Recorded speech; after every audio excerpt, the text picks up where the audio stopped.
Hello and welcome to another episode of the Right Space podcast. I'm your host, Robyn-Lee, and with me is a lovely guest, a fellow South African and writer, someone I've admired on LinkedIn for such a long time, and I even have her book, which, if you ask me, is such an amazing resource for freelancers and anyone who is looking to quit their 9 to 5 and start their own thing. It kind of, before I get carried away, how about you welcome? Help me welcome Shea. Thanks, Robyn-Lee. Great to finally get to chat with you. So, thank you so much for having me today. Yes, it is really like I've been wanting to speak to you for a long time, ever since this came out. And I must say, like, I really, really like it's not very long, but it is packed with like super helpful stuff. And I was just looking through it again today, in prep for this, and I was thinking it's kind of like the E-Myth, which I also have over here. It's like what the E-Myth does for business owners and entrepreneurs, this does for freelancers and I people haven't who read are the kind of starting E-Myth. out. It's really, I love it. It kind of does a lot of the things, let's pop it up over there. It does a lot of the things that you also do, where it takes you from the only thing that Michael Gerber does is that he tells a story. So he kind of wrote the book as if he's coaching someone through the process. So there's this character, I think she owns like a pie baking thing somewhere in the US. And she keeps coming back with problems. And so he, like, every time she has a problem, he gives a solution and things like that. But like yours, it's very practical. It's very, like, it's got um, a lot of, step by step things where it's like, okay, we're focusing on this now. It's not one of those things that you read in like from cover to cover. It's one of those things where you're like, okay, I'm doing my taxes, so let's go to the taxes Let's go to section. that chapter. Oh, it's good to know. I will definitely source myself a copy.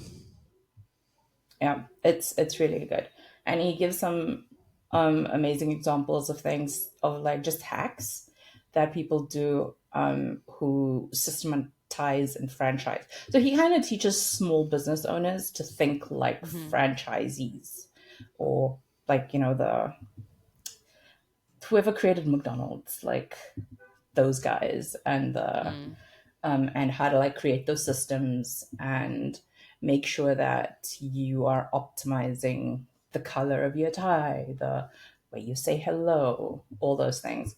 And it kind of puts you in, which, like, if you're a one person show, you don't really need that. But it shows that, It's a like, it gets your mindset. mind thinking. Yeah, it gets your Mm. mindset in that space of, okay, let's test things. Maybe on that last sales call, I was wearing, Mm. I don't know, a shirt and whatever, and like blue earrings. And this time, let me wear red earrings and see if it makes a difference. And then if it makes a difference, then try it again the next time and the next time and the next time, stuff like that. And he also gets into like the psychology of what it means to own a business. Hmm. And like in your book, you talk about the boss. You like, the boss gave me permission to write this book, Mm. is like, right, one of the first things you encounter. And later on, you also say, be wary of the boss, because, Mm. the boss wants you to work all the time, but like we haven't even gotten into who Hmm. you are. You're a mom, you're like a spouse, you have all these other things. I'm sure you're a friend and a daughter and things like that. You have all these other hats that you wear, but the boss wants all of your attention, Hmm. and all these other hats still need things as well. I really love this book. And I think So that was also something in writing my book, was putting freelancers to actually put their boss hat on, because what people sometimes forget is you're running a business, and there's a Mm, lot of business skills that you have to apply to that. So, when I started freelancing, my skill is writing. So that's fine. That comes easily to me. I'm able to do it. And I think it's the same for many freelancers. They have a skill that they're going to monetize, but that's just one piece of the freelance pie. Like, in order to be successful, you actually have to have business acumen and have that mindset of, I'm a boss, or I'm a boss and I'm the employee and I'm the HR department and the marketing department and the CFO and. So that mm. was what I was trying to achieve with writing the book, was helping freelancers to put their big boss pants on. Yeah. That and it comes through so nicely as well. And in, like you were mentioning now, you're like the marketing department, the sales department, the finance thingy. He actually goes through an exercise where he makes you write all of those, like write an organograph for you. And obviously the Okay. lady running the little small business, it's like a mom and pop Mm. thing. It's just her and then like her workers, like the people helping her make cupcakes and stuff Mm. and pies and things. Um, so he makes her go like write an organograph thing for the business where like you write yourself as CEO, you write yourself in like all of these All roles your roles. Mm. from top to bottom. You write them all out and you put yourself in. I think the first time I did that, I was just like, it kind of blew my mind. And I felt a bit overwhelmed. Mm. Uh, but now it's like, yeah, but I think it's such an important thing for freelancers to do, because you think of like the skill, it's Mm. the doing thing, the thing that you're putting out there in the world, and you think, oh, it's just that I just need to do that, but it's like there's this whole other universe of Mm. stuff. um And some of it it's it's super worth fun. learning, and some of it it's worth outsourcing and realizing that you actually can't do everything. Mm, yeah. So there's Singapore's. Can you tell us a bit about yourself? Where are you based? Um, what brought you to writing, and how did you get started? So I live in a little town called Hilton, which is, kind of have to work a few steps back for people to kind of work out where it is, which is in near Pietermaritzburg, and Pietermaritzburg is near Durban, and Durban is on the east coast of South Africa. So I kind of start small and expand from there. So wherever you are, whatever that makes sense to you, that's where I am. Um, and I've always loved writing ever since I could write, I guess. When I was young, I had a little hardcover poetry book that I used to write in from the age of about 6. And I go back and I look at those poems, and they are really quite terrible, but also delightful to see how my little mind was working.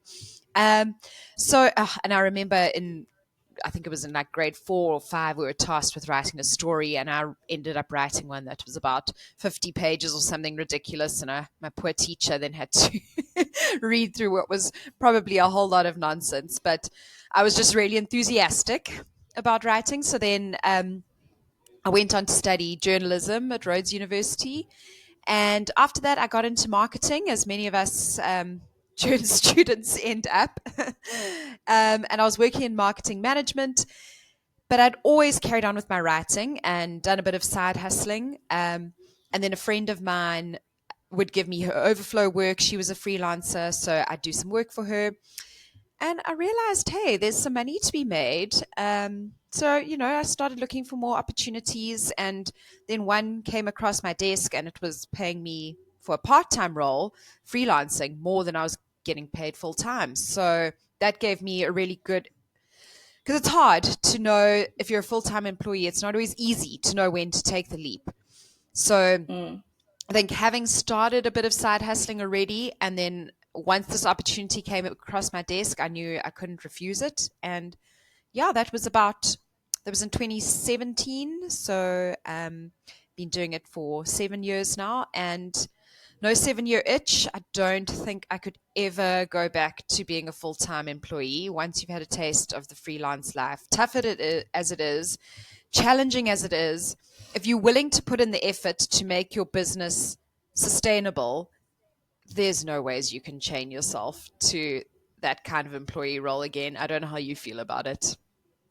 No, I was talking to my mom about that same thing. Like she's retiring soon, like in a couple of years, and so she's like getting a bit anxious. And for her sake, I'm like, I've been looking and stuff. But every time I think about like that process, even just the process, I told her I would rather do 100 sales calls than five Mm-hmm. HR interviews. Right. Like And it's ridiculous. And just aptitude I tests and 5 rounds of yeah. interviews. Yes, and like being able to have a flexible schedule. Like I am able to have like mental health days, or I can Mm, do like, if I just need a blanket day because that day I'm just super low, like I deal with anxiety and depression and stuff like that, um, which I've been very open about on LinkedIn. So why not? And my brother always reminds me that I can't do that at a 9 to 5. I can't just mm-hmm. have a blanket day, um, because you have to show up, you have to do that. And uh, yeah, I totally hear you. Like, I think there's a point where, like, you were talking about the 7 year itch. Seth Godin talks about the dip.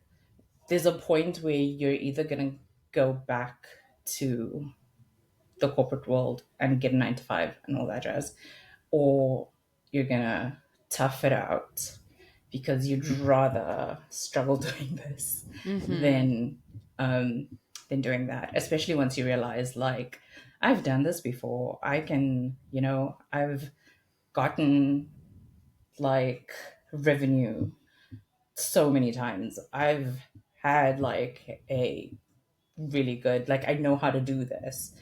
It's just a matter of time. As long as I'm like following the steps, following the yellow brick road, Mm. it's just a matter of time before like it goes again. And I think that's one of those things where it's like, billionaires and stuff like that, they declare bankruptcy all the time and then they just start again. Mm-hmm. Mm-hmm. You have to be pretty resilient, and it's not for everyone, and that's okay too. If you are someone who really values having that kind of stability and knowing exactly how much you're going to earn every month and knowing how many leave days you get, and that works for you, that's great. And that's important, and we need those people too. But if you are someone who values their time and their freedom, then freelancing, if you're willing to stick it out, if you have the resilience, if you have the guts to keep going, you can really carve out a beautiful space in your life. But you also can't ever rest on your laurels. You always have to be innovating, learning, trying new things. You're always selling. Even when your client list is full, you've got to keep selling because you don't know, things can change very quickly. So as long as you're willing to put in the work, you can make it work. Mm. So two things you mentioned there. The first is the case of you always have to be selling. So let's start with that one. What would you say to people who are very, they don't like that? They're like, I don't want to be selling. I want to attract. I don't want to go out there looking for, like, I'm tired of looking for, I'm tired of hunting, I'm tired of fishing. Um, what do you say to those people? And uh, do you come across it a lot? Like, I know you speak to freelancers in one of your ventures. Um, do you come across that a lot? And how do you address it? Mm. So, I mean, very few people actually like selling. I mean, and those people, I take my hat off to you. You are amazing. I almost think it's maybe an innate thing that some people are just good at selling and are good salespeople and can put themselves in that roles. I would say the majority of us aren't. We aren't necessarily comfortable. It's not necessarily our preference. But what I say to all of us who feel that way, myself included, is that it's not as hard as you think it is. Selling doesn't have to mean putting on a suit and handing out business cards and schmoozing up to people and hoping that you're going to get business that way. To me, selling means wearing your freelance business on your sleeve. So when you are socializing, obviously you don't want to be talking about work the whole time, but you want to make sure that the people who you're socializing with know what you do, so that one day if they hear of someone who needs a writer, they'll think, oh, what about Shea? I know she does writing. Let me put them in contact. So it's almost a more subtle and natural and organic approach that I think need not be overwhelming, and it need not even be intentional. Um, it's just about letting people know what you do. Same applies on your social media. So again, you don't want to be spending hours and hours and hours and hours on social media platforms feeling like you need to be churning out some salesy marketing content. It's not about that. It's just about showing your personal brand, and the way you do that is by being authentic and actually not thinking too hard about what you're putting out there, because it needs to feel real and authentic to you. So for me, the sales aspect, the easiest side, comes through that networking, personal networking, online networking. And it's amazing how things can snowball from there. It's also a case of looking at your existing client base, making sure that your best sales and your best work is actually producing a fantastic product for your clients, because they'll continue to use you and they'll tell other people to use you too. So just being good at what you do and being a good person to work with is one of your best sales tools too.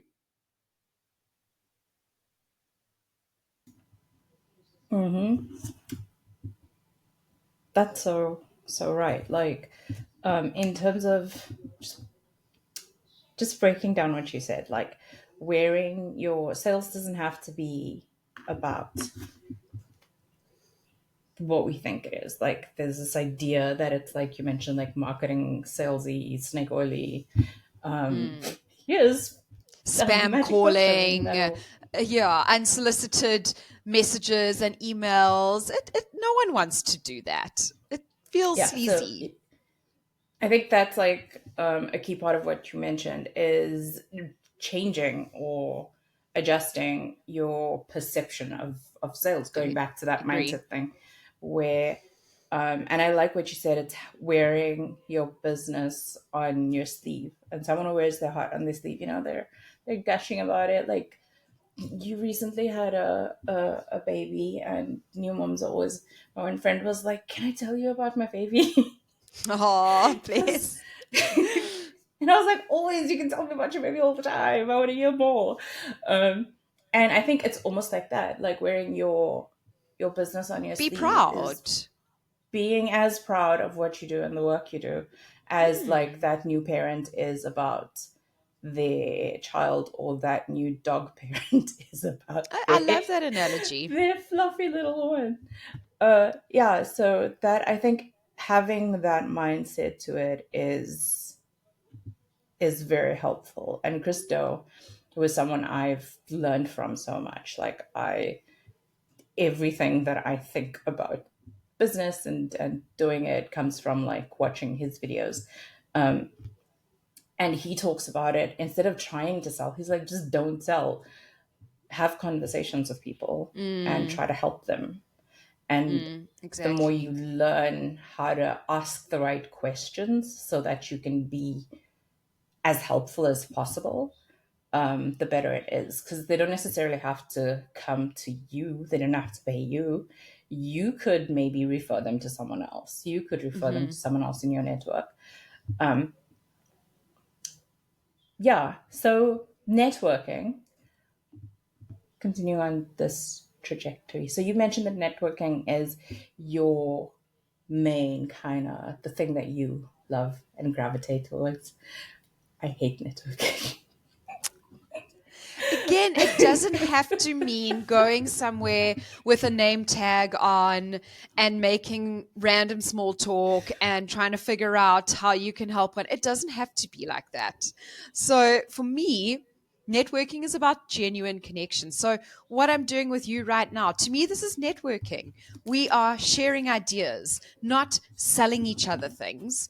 Because Yeah. to me, networking doesn't mean making a sale or always thinking about how am I going to make the next sale. It's what can I learn? What can I teach someone else? How can we grow together? And that's where networking with other freelancers is really so powerful. And I feel like, you don't need to think, I need to go to a conference and shake hands. And it starts small. It starts by just having genuine conversations with people who you can learn something from. And hopefully they can learn something from you. So I don't know how that feels to you to position it that way. No, it's exactly like that. It is a mindset thing where it's like it's those going to the conferences which I know is important because you get, especially like not necessarily at the beginning, but as you continue on in your career as a freelancer, like if you want to, I don't know, go beyond, and in certain industries, like attending those networking events, attending those trade events, like it's an important thing. You meet people there, Mm, and it's about like making sure, like making, like they're not going to see your business on your sleeve if you don't show up, mm. and making sure that people know who you are, know your name, and you never know what that'll go to. Like I know that essentially that's what networking is at its core. It's the going to conferences and going to those events things that's like, ugh, I have to talk to people. I don't want to talk to people. But I think also so you need to go, when you are engaging, it's good to have intention so that you are portraying, you want to be known for something. So for me, Mm. there's two things I want to be known for. I want to be known for someone who helps other freelancers. And so that's sort of one aspect of my identity that I want as part of my network. And the second one is I want clients and potential clients to see that I can do really great freelance writing with a focus on SEO. So I'm clear. Those are two things that I would like to be known for. So those are two things that I talk about, or like I try add to the conversation. I keep learning about so that I can add more value. So I think if you're clear on what you stand for and can create a cohesive sort of perception of who you are, then it triggers things in people's minds. So, oh, Robyn-Lee, the right stuff. Immediately when I think of your name, that's what I think of. So, you also don't want to be going to a networking event or just chatting to people and be wishy-washy about, oh, do a bit of this, a bit of that, a bit of that. Be clear. Come up with something memorable and something that will trigger thoughts in people's minds so that you are the person they think of when there's something they need. Are there any like tricks or hacks that you've picked up in terms of the old way would be like to have a business card with you and hand over your business card? Are there any types of or tricks in being memorable in terms of the things you bring along Hmm. when you So, do go? people love to talk about themselves. So, it's actually good to have a sort of provocative question that gets the other person thinking and aligns with what you do. So one of my clients actually does it really well. Her agency develops websites. That's one of the things they do. So a question she'll ask someone when she meets them at some kind of event is, when last did you check the contact form on your website? And that gets people thinking because they think, well, gee, I haven't got a lead on my website for months or years. Is my contact form working? And then they remember and they go back home and they check if their contact form's working on their website. And if it's not, they think, oh, I need help. They think, oh, well, let me ask that person who asked me the question. So having something that's, I guess, helpful and provocative can be memorable.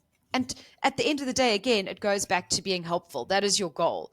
You're not trying to sell and say how great you are. You're trying to give that other person something to work with to improve their own business. Mm, I think that's helpful. Like, um, I'm trying to think now. There's like the question. I like that. I Yeah, I like that the question thing where it's like you're pointing to something that is maybe like on your checklist. I'm trying to Mm. phrase it a bit differently. Um, so that like instead of like a provocative question that you're thinking of like what's my normal audit thing that people never do.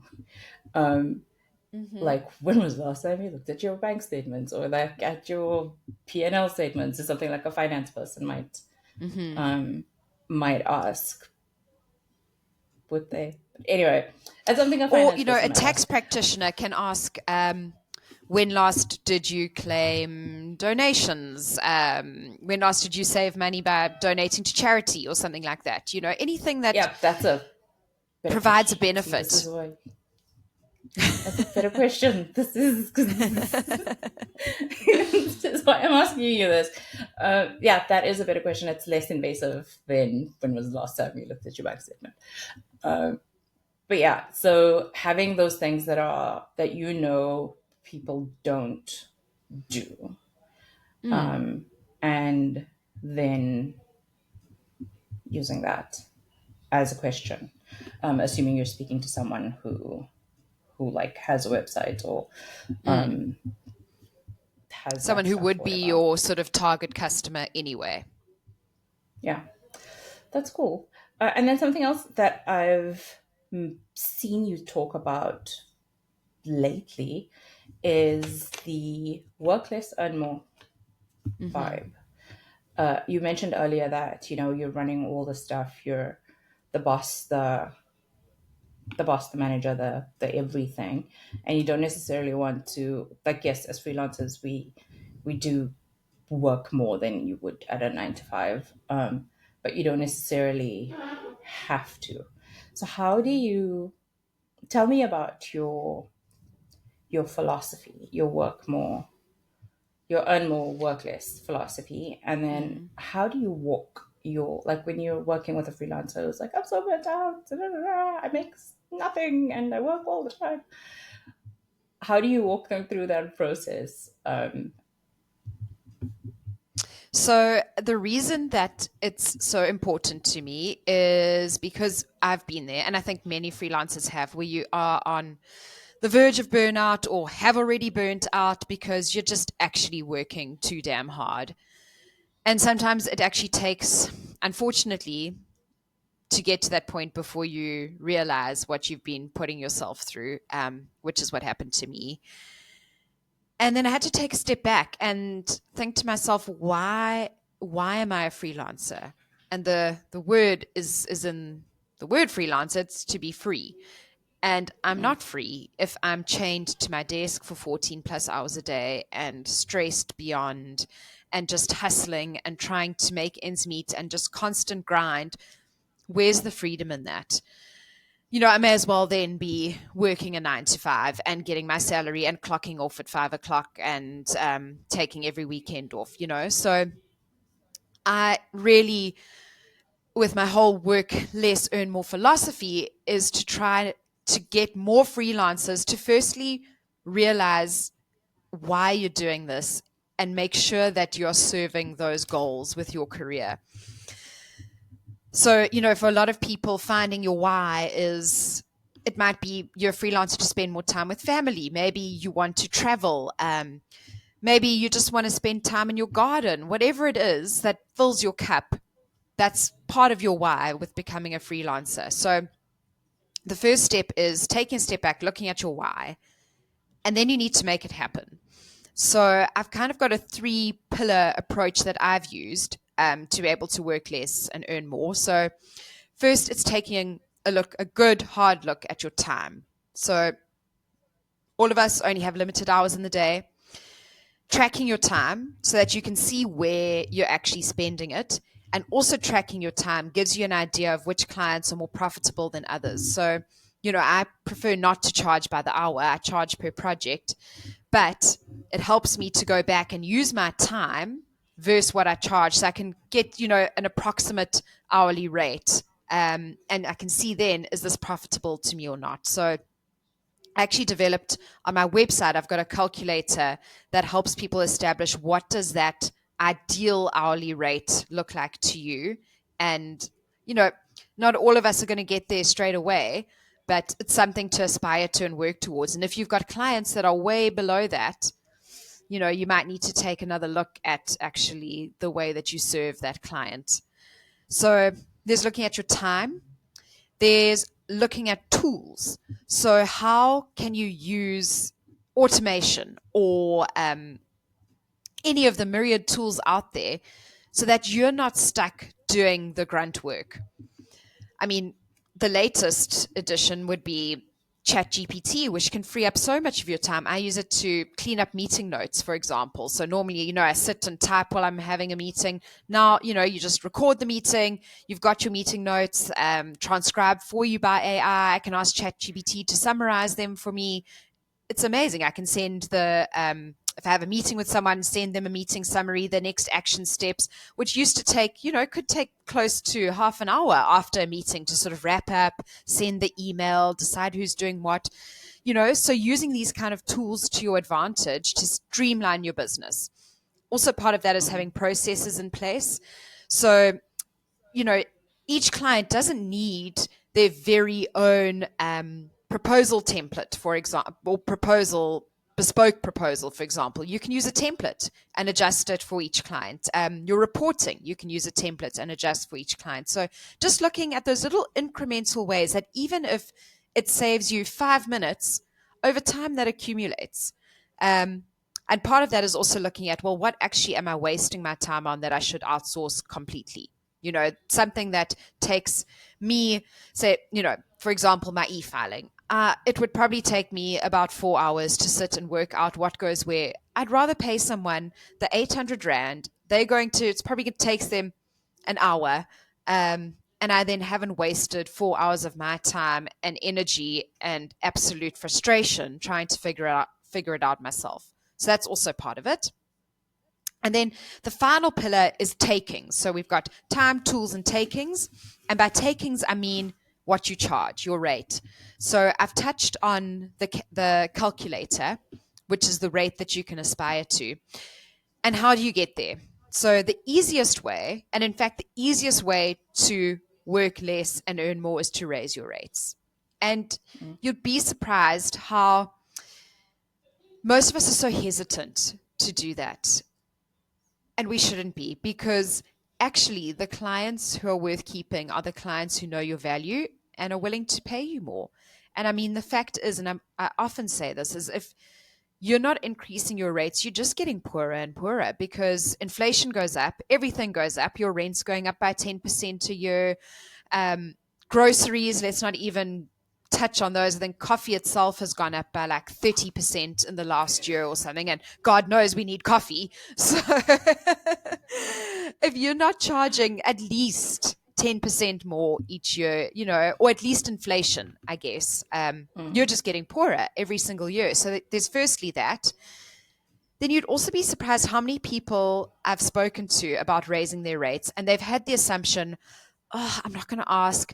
My client doesn't have the money right now. That's your assumption. You don't know until you ask. I actually had someone who I was working with, and she'd had this client who was a one-man band, and she'd had the same client for about 3 years, and she'd never raised her rates because she thought, oh, no, I feel bad.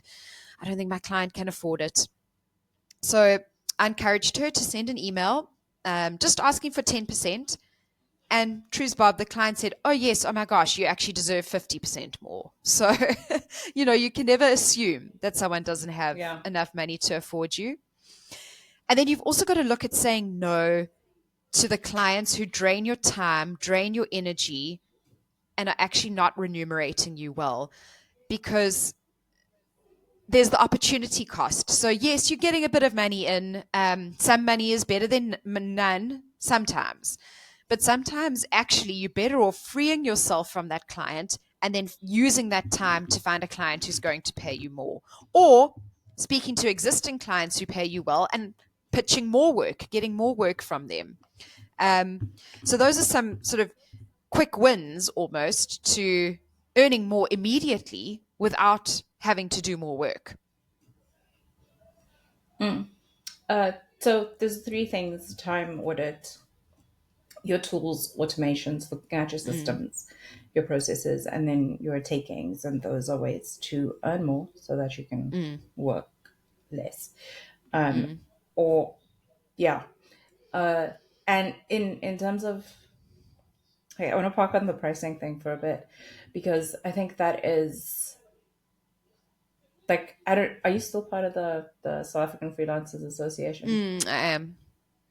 Okay, so there was a time when we were both part of that, and one of the things that people often talk about in their group thread thing is the idea of pricing. It comes up a lot, and something that I've seen with pricing is like, I can't remember who said it, but it's someone in Christo's circle of influence who mentioned that like if you get three yeses in a row, then it's time to Mm, increase your prices because mhm, that means it's too easy. There's clearly a market fit mhm, and it's just too easy. Another person, Blair Ends, his rule is like once you are fully booked, to him, that's 10 clients. He only takes on 10 clients at a time. Like for me, I'm like, I take on 3 to 5 clients at a time. mhm, And once you're fully booked, the next person who comes in, you raise your rates. You just mhm, give them a higher number. And you can double it, you can 10% increase it, just raise it because either mhm. you're already fully booked. I think that's like a safe thing, especially when you're kind of, if you're someone who is, your mindset is kind of like you're feeling unsure about it, you're kind of insecure about it. But if you are already fully booked, then whatever work comes in, if they pay more money for it, that's awesome. If they say no, it's still Still fine fully booked. because Mm, you're still fully booked. And so mm, those are two approaches that I use where, you know, when it comes to like raising my rates and also like taking it a little bit at a time because like something that I've noticed is or that I've experienced is that someone might pay a premium amount for something or someone might pay X amount, not even a premium amount, let's say the whatever amount you think of right now. Someone might pay that for your services, but it doesn't necessarily mean they're going to pay that to you, which is where I think sometimes something that, like you mentioned the word personal brand earlier, there's also the way that you show up, the way that you're conducting yourself. Like, are you your client relations? How are you? mm, Earlier, you mentioned like talking about the good work, like making sure that the work mm, that you put out there like speaks for you and mm, so like the way that you show up in the world and you don't need a website, you don't like need all these mhm, fancy schmancy things, but there is like a professionalness and just a way that you carry yourself when dealing with potential clients and stuff that they might give that amount to someone else but they're not necessarily going to give it mhm, to you because it might be that they don't think you're qualified enough, they don't think whatever enough. Like I had a sales call with someone and they were we were talking about my services and whatever, and they mentioned in the call. So I asked them, like I usually ask people, like, how much are you? Do you have a budget for this? How much have you budgeted for this? And they mentioned that they don't really have a budget, but the last time they spoke to someone about this, they charged X amount, and that was someone who, and they started like giving all these like clouty things. And the moment they said that, I was like, I can give you the whatever number here. I can give you all the stats in the world, but you've already made up your mind mm. that I am not at that person's level. And I was like, that's fine. My clients pay me way more than that. So like whatever. Yeah. So like whatever, that is like not even the base, but like that is a perception that that person has and it's okay because they are the buyer. Mhm, And it is okay to understand as a business owner that not everyone is going to see you that way. Like not everyone is going to um, buy Prada shoes, for example. Not Mm. everyone's going to buy Nikes, for example, or Starbucks. But you don't see the owners of Mm. Starbucks crying about it. And I think that's okay. And I think we need to like get, sorry, you're supposed to be talking. But I think we need to get to a place as freelancers in South Africa where we find comfort in owning like our worth and owning who we are Mhm. and owning the fact that we are not for everyone. And that's okay. Um, Mhm. because the more people who say no, like, um, instead of thinking about like generating leads, think about identifying leads. Like Mm. in your book, you talk about like how the lead generation process is like dating. So like, not every guy that you have a conversation with, not every person you have a conversation with is necessarily the one. So it's kind of like that as well. Not every and those conversations, those networking events, the conversations, all that jazz, it's all like the dating process. It's filtering through until you finally get to the person where it's perfect. You say whatever number they're Mm. gonna say yes. Mm. Um And like you and say, there are, yeah, in the dating world, there are some intangibles too. Sometimes it's just a vibe of yeah, I either vibe with you or I don't. And that's something you can sometimes tell straight away. Sometimes you learn the hard way. And like you say, we need to be okay with that. You're not for everyone. Everyone's not for you. There's plenty of work to go around. Your people are out there. It is exactly like the fish in the sea, really. yeah, that is true. So I have one more question. Do you have any tools in terms of the time audits? Because I think time tracking is a really important thing. It's something I do all the time as well. What tools would you advise people use when tracking So their I use time? two. The reason I do is because one of my clients prefers Clockify. So I use Clockify for one of my clients. And then personally, I use Toggle. To be honest, they're actually pretty similar. I don't know which software you use. But the I great thing used to use is, ClickUp. okay, so both Clockify and Toggle have free versions that are actually perfectly adequate for my needs. And then at the end of the month, what I do is I go to my report and I pull up how many hours I spent on each project. I cross-reference it against how much I charged for each project or how much my retainer, and then I get an idea of where my profitability lies based on that. And these tools make it really easy. They categorize everything, and it's as easy as pressing pause, play, and it becomes such a habit. I'm sure you'll realize you'll feel the same. As soon as you stop to go to the toilet or something, it's pause, get up and go, pause. It becomes second nature. You just keep the tab open. You can get mobile apps too, and really, there's absolutely, if you work on a PC or on your phone, there's absolutely no reason why you shouldn't use time tracking software. Yep. Um, those are both excellent ones. I used ClickUp because it went with my project management because it has all the project management stuff in Mm-hmm. it, and I can give clients access to the to do doing later stuff. So yeah, it was just kind of my all in one, and then I had to say goodbye to ClickUp because I was using it too much. Uh, like, Sounds like a bad breakup. like it was. I was like a couple of things away from them being like, you have to upgrade to enterprise level. And I was like, I need to No thanks. I need to distance myself. Clearly something's going on here. So relationship's getting toxic. Yeah. Um, so now I use Clockify as well and Asana Mm, for the now project later thingy. management. And what I like about Clockify is that it like I can see it right now in my Chrome Mm, browser.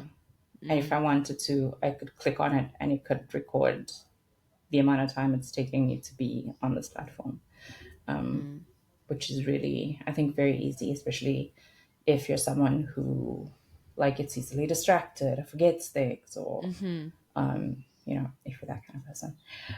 Thank you very much, Shay, for coming and speaking to me. It was such a Thanks, pleasure. Robyn-Lee. Where can people keep up with you? So probably the best place to find me is on LinkedIn under Shea Karssing. I must admit, I am semi-active, not as active as I was before giving birth. So my time tracking, there's quite a big chunk allocated to baby at the moment, but I still check in every day. You can find me there. Otherwise, on my website, my book is available pretty much anywhere you buy books. Take a Lot offers next day delivery. They often have really great sales as well to keep an eye out for. Um, and then on my website, which is www.sheakarssing.com, I've got a whole bunch of freebies for freelancers. So if you go to the freebies tab, you can find different guides. You can find the rates calculator that I spoke about. And yeah, you can also welcome to get in touch via the contact form on my website. I'm really passionate about helping fellow freelancers build successful, sustainable businesses. So any questions or anything I can help with, I really am always open to that. Lovely. And I will put a link to specifically the tool, which is on your website, the calculator, which is on your website. I'll put a link to that in the description, show notes, where you're listening, watching from. And yeah, listeners, please go give Shay some love so she can come back next time when she has another book out. If her boss will let Yep. her. If the boss lets me, well, there's a new boss now, and the new boss is 5 months old. So Oh my goodness, that's we've got a new crazy. boss in town. Well, yeah, go give us some love. And if you enjoyed this episode, don't forget to click link and subscribe, share it with a friend, not an enemy. And I will see you guys next time, same day, same time.